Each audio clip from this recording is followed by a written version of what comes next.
All right, the date is April 17th, 2012. Time is approximately 12:30. This is preamble for meeting with Israel Keys, case number 7A-AN 15642.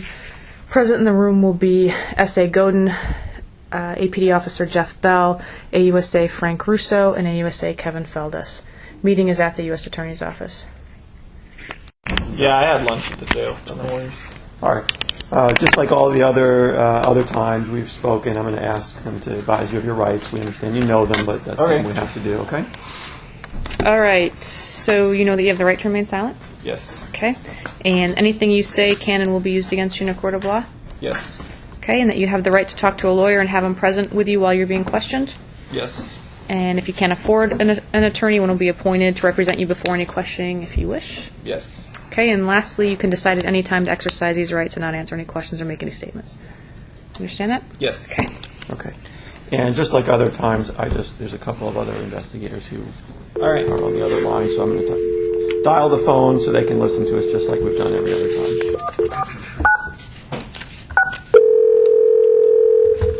Really loud.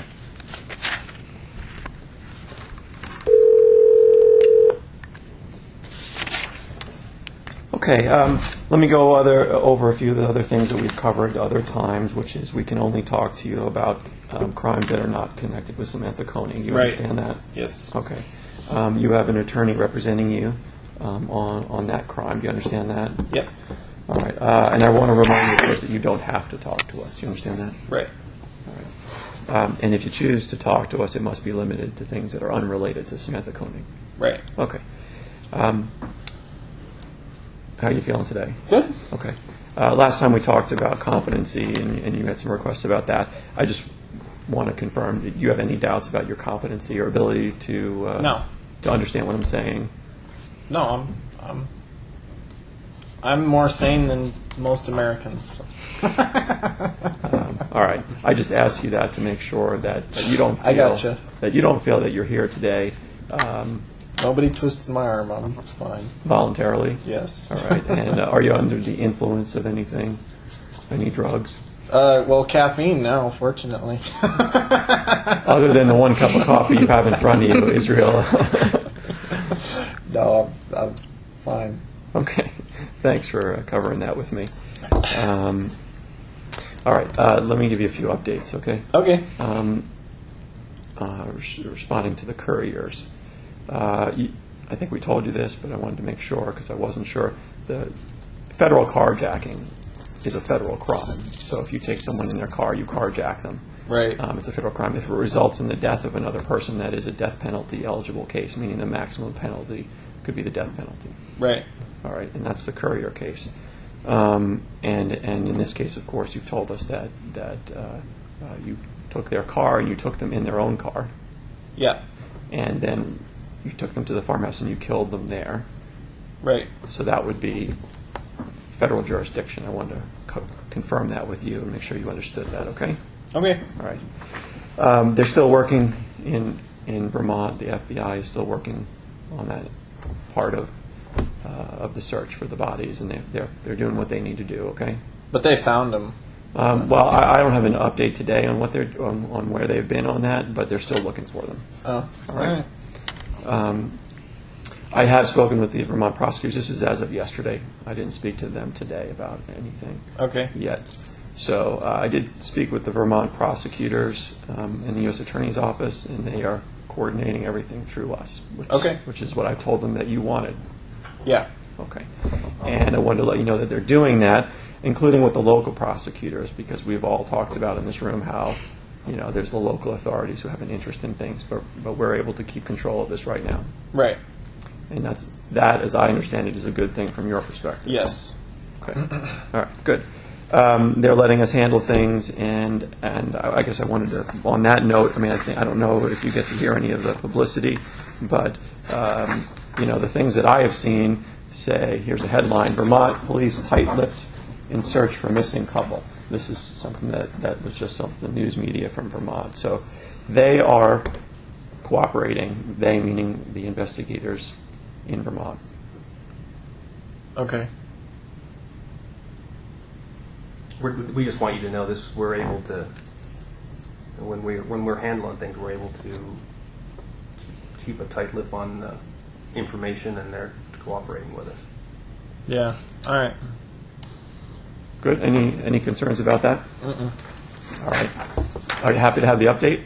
Yeah, that's good. Good to know. Okay. Well, that's why we're doing it, right? Okay. Capital crimes people that I told you about last time who coordinate things in Washington, D.C. Right. You had asked some other questions. And in the context of the Currier case, I can give you, information.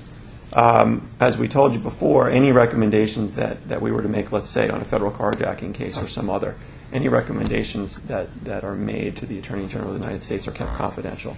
Right. And the capital crimes people have told me that they've been, those things don't become public. So the information that is provided to them in a federal criminal death penalty eligible case, Right. they keep confidential, and they're successful at doing that. So I think you had some questions about that. Regardless of their decision on it. Regardless of their decision. Okay. That's right. The memo that goes to them in a capital case, this is just in any case. Okay. All right? And they've been successful at keeping those things confidential, even when people try to challenge them. As you can imagine, people say, well, we need to know. No, that process is confidential. The only thing that becomes public is the Attorney General of the United States, his ultimate decision, whether to seek the death penalty or not. Of course, that's public, right? Right. We are or we're not. Okay. All right? And all that has to happen before we were to hypothetically go to trial. Correct. Okay. Yep. Okay, so that's, and they also told us the things, of course, that are considered not just by the judge, which we talked about in the statute, which I told you is the factors that are considered by the judge or jury. These are what the law says on the federal death penalty, but the things that they see. And they mentioned a couple of cases because I was asking them. I'm passing on information from you, asking them to give me information to provide back. And okay, well, what kind of cases have you been dealing with? Can you give me some examples of what they've been dealing with where a death penalty was authorized and is moving, and at least as the Attorney General has said, yes, we're going to seek the death penalty. Right. And there's a case out of Philadelphia, Kaboni, Savage is the name, and I printed out an article. This is all public information, but I understand you might not have easy access to these things. So here's a case where they did authorize seeking the death penalty, but it was 12 homicides, including an arson where children were killed. So they're just giving me an idea of the type of bad things that they hear about at capital crimes. Just for your information, you wanted a kind of perspective on things, and they were trying to give me that this is really, really bad. And they see a lot of really, really bad things. Right. So that's something that you're free to look at. What's the date on that? It was pretty recent, I think, right? This is a March 2011 article, Okay. but this case is still proceeding. Okay. Okay. And this, of course, this gentleman is It's like going to go to organized trial. crime or something. Yeah, those are gang-related activity, and, All right. And we're talking. But this is where it says 12 homicides. All right. And you told me before when a judge or jury, ultimately hears about all the bad things you've done, you'll have no doubt of their decision. But I just want you to have information. Right. Okay. What are some of the other things that you had asked about last time? When's the last time a federal case actually went through as far as the death penalty was concerned? Okay, I'll get that information for you. Yeah. I was just curious. I mean, I don't imagine there will or there has been a case that's going to be similar to this as far as... I know you said the timeline that I requested wasn't realistic, but... and I guess what I'm wondering is how close a correlation have there been to past cases to what I'm trying to do, right, and what the timeline was on those. So, okay. Well, let's try to. I'm not going to be able to answer them now, but I'm thinking ahead of how I can try to answer those questions. And the more data we have, the better. So this is one data point, right? Meaning these guys, what they did was really, really bad, and they're seeking the death penalty. These guys are contesting it, and there's going to be a trial. Right. And you said that's different than what you currently intend. Right. I don't expect that you're going to be able to find something that correlates directly to what I'm asking, but I was just curious how many cases there were. I mean, maybe I can look up some of them too. I know there's a law library at the jail. I don't know if they have records of past cases. And I think you might be right about there may not be something that's exactly like this. Right. So I think what you're saying is probably accurate, and so we might can- not get an idea of the exact timeline, how long things are going to take. I think that's a pretty good assessment. Okay. All right. And that's not because that's just a factual thing. Right. We're just not going to know exactly. But we can certainly communicate like we've been doing. Yeah. To move things in the direction that you would like to see them move, while also meeting the obligations that we know just have to be done to protect your rights and to, deal with Right. everything law enforcement has to deal with. Yeah. Okay. All right.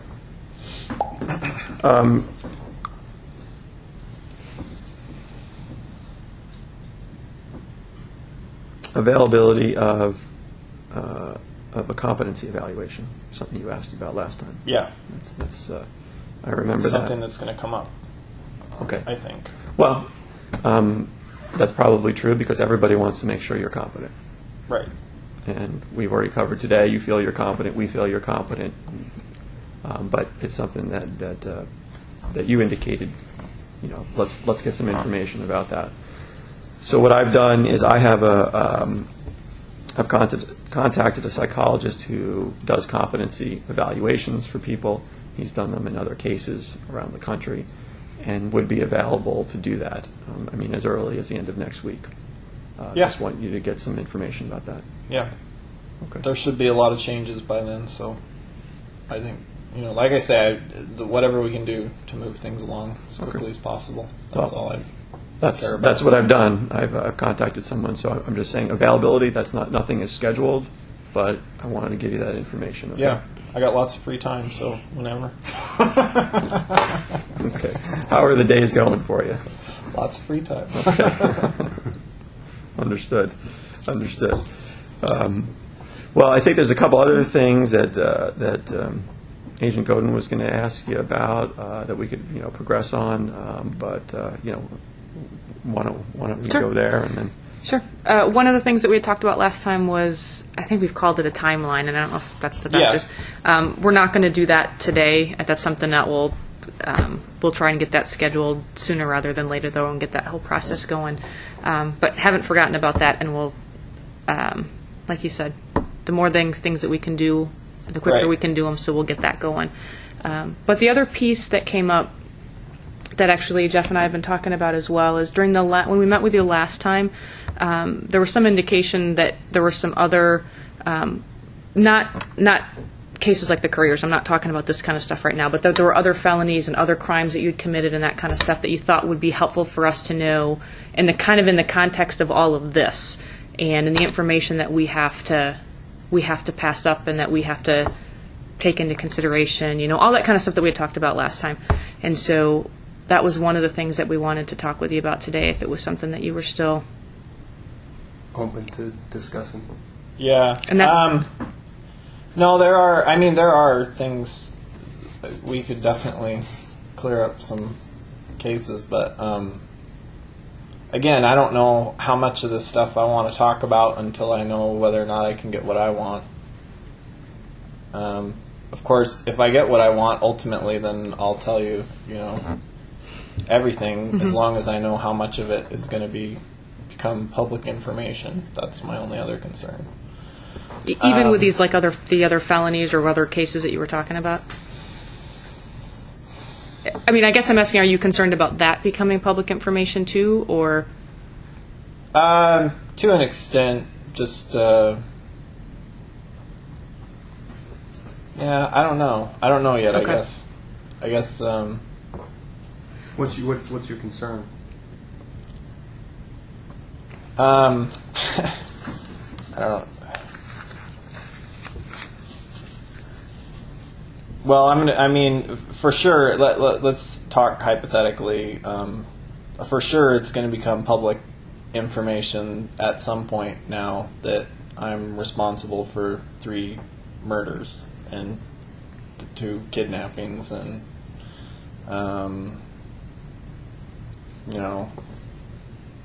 whatever else was attached to those. I'm not sure if I don't want to talk about anything that happened before that, before the Curriers, before the date of the Curriers. I won't talk about anything before that. Okay. How about after that? Between June and March?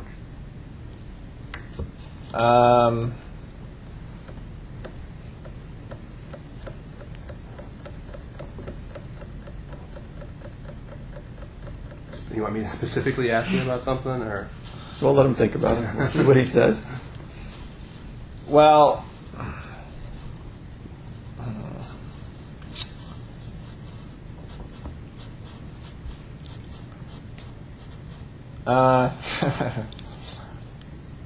you already know about, or you already have a lot of information about the bank robbery in Texas. Mm-hmm. If you want, I can give you arson in Texas. I burned a house down, but I want a cigar for it. Believe it or not, we have your cigar. Well, we got just because you brought up the bank robbery. Have you seen these photos? Yep. You have seen them? Oh, we provide them in discovery, right? Or Yeah, well, my attorney said that you were looking at me for them. That's actually what made me start talking. It wasn't the Koenig thing. was this bank robbery? Yeah. Oh. Did we didn't show you these photos when we first met? Did we? No, he showed me them. But we're not going to talk about your attorney or Koenig. No. Okay, but this is a bank robbery. You haven't been charged with it. I didn't know if you'd seen the photos for the Yeah. bank robbery, but pretty good photos. Yeah. Cameras are getting better. Yeah, because you seem to be a guy who's pretty aware of cameras. Am I right? Am I right? Have to be nowadays. I know. So did this one catch you by surprise, or what? Huh? No. You knew there was a camera there. I mean, Yeah. yeah. Okay, that's what I figured. I wasn't really concerned about it until I got arrested with the evidence. Right. Exactly. And That's kind of hard to explain away. The gloves are the same gloves, and the jacket. No, the gloves are different. They look kind of different than the ones you had with you at the Yeah, car. all that stuff. The went jacket? in dumpsters. The jacket is actually the same Yeah, jacket. it looked like the same jacket. Yeah, that I had. And how about the glasses? Those look The like glasses are different. they're not the same ones that were in that car. The bag, the helmet, the dust mask, the glasses, the gloves, all that stuff went in dumpsters along the way to Houston. But not the jacket or the gun. No, I kept the jacket and the gun. Yeah. I actually had another gun in the bag that I was carrying too. I think I had the 22 with me too. Okay. And have you ever heard the phrase, not your first rodeo? Have you heard that? I told you we're only talking about stuff after the. Yeah, I hear you. But I mean, when people looked at this bank robbery and they saw the video, these are still shots. They said, "This guy knows what he's doing, right?" Yeah. It's not the old slip the note to one teller and you get in one drawer. Yeah. That's a poor man's bank robbery. Yeah, I'm just telling you what people had said to me when they saw the video. Somebody who knew what he was doing. Yeah. Isn't that the phrase? So, Yeah. So do you want to? Are you willing to talk to us maybe about that and the arson? If we. Yeah. And let me, and that's fine. I mean, that's fine. We can do that. I was just going to also mention, the reason that they're asking these things, the reason that Jolene is asking about these other crimes is not for publicity, but in consideration of all the factors that we've talked about. Right. And if we get a little further along with that, it's going to be a while before you submit all your findings to whoever the people in Washington are, you call them the Capital Crimes Unit or whatever. Before that time comes, we'll have another discussion and get everything laid out that you'll need to put in that. I mean, there's more things. I don't know how much more I want to talk about stuff, but I mean, there's definitely some other things that we can put into that will tie up some questions, loose ends, or whatever. Yeah. Well, when I talked to him about the Curriers, and that's what I'm talking Right. to you about, these are the things that people want to know. They want to know, is this, where does this fall on the scale of things, the type of conduct that you're talking about. And I have to tell them honestly that I don't have that information to give them, right? Because you haven't given it to me. Right. I'll tell. I mean, my feeling on that would be,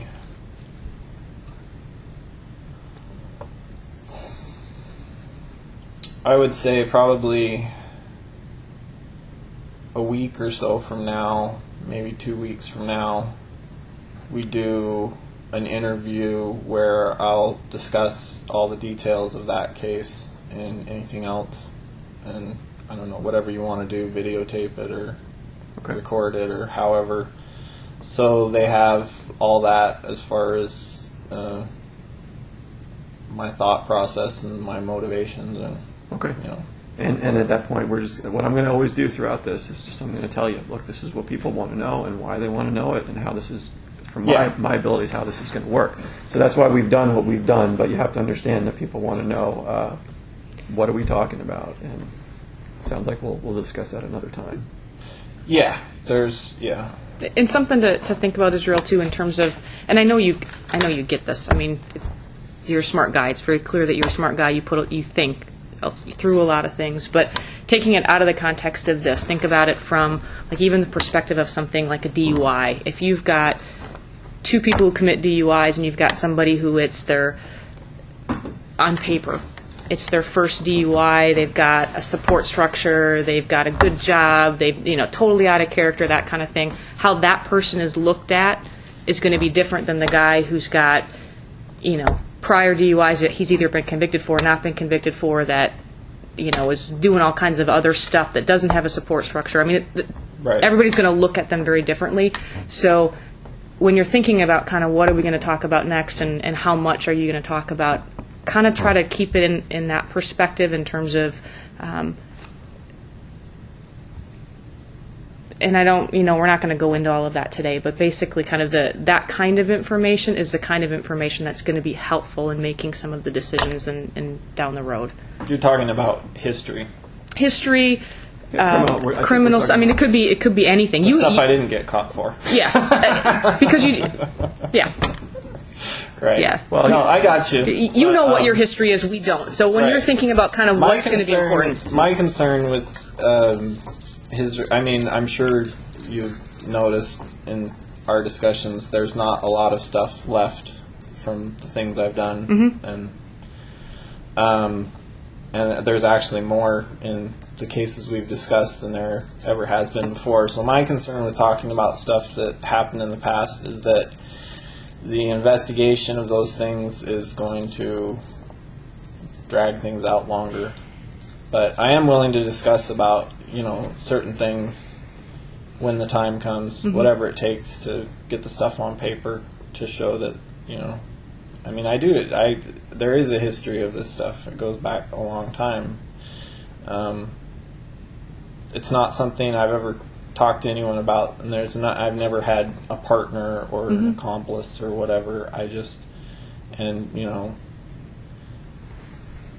But there's stuff I will talk about relating to that.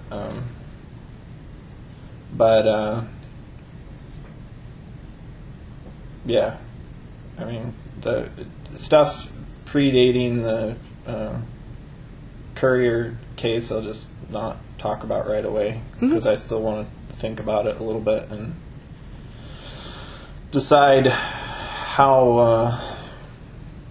I'm not really convinced that this needs to be made into much bigger of a deal than we have to. I mean, at least from my perspective. So right, and we're trying to be respectful of the not big deal, but you have to understand what law enforcement has to do. Right. Yeah. So no, I know if we're going to work together and be reasonable with each other. Yeah, I got you. Okay, and let me just say one other reaction to what you said for you to think about is you said you think it's going to slow stuff down. I think it speeds things up the more that we know, but that's for you to consider, because the more we don't know, then what people want to know in the Justice Department, is they want to know, look, do we know about this guy? Do we know the full extent of it? And then they can evaluate it. And you've assured us that when we hear, we'll know, but we don't have that information yet. Right. The other thing they want to make sure, or I want to make sure, is that you're truthful with us. And part of truthfulness people look at is, well, is he truthful or is he holding back? So just think about that. I'm truthful with everything I talk to you about. Okay. Well, and I believe that. I know that we've talked about that before. So. Okay. Grab a smoke quick. Yep. You want to have half a cigar or whatever? Yeah, and yeah, if I come could. back? And then, yeah. So. It is, I should be able to find it on that map. Or actually, it wasn't that long ago. There should still be. Okay. You can pull it up on the internet. I'll show you what went on. Okay.